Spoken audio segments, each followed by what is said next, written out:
Yo, hello guys, and welcome back again to another WordPress tutorials.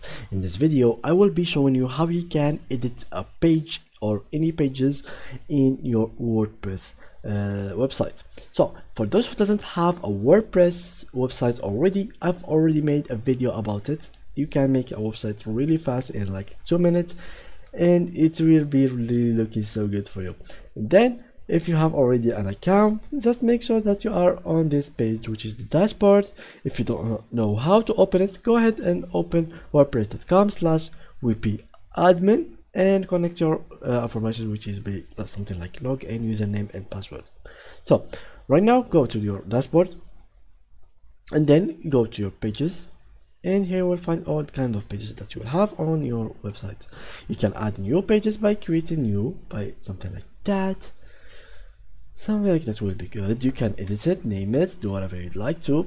For me, I don't want to do it, so I will go back and our pages, leave. You can delete pages. For example, the context one, you can go make it into trash, and from trash you can delete it permanently or restore it. So come back to all.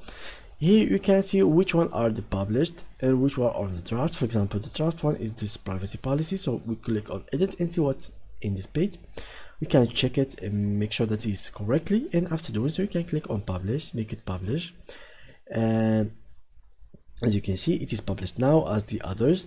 You can even edit the home page, the blog page. Let's do something like that. For example, this page in here, click on it, edit, and that's how it looks like. Here's the pictures. You can edit these pictures, size, make it like that. Same for these ones, align in center, make it something like that. Upload another image, something like so. You can upload another image in here. You can do a lot of stuff, edit text, make text, add columns, and a lot of options in this area. So yeah guys, that's how you can actually edit your pages in WordPress dashboard, and see you in the next tutorial. Thank you for watching, and bye bye.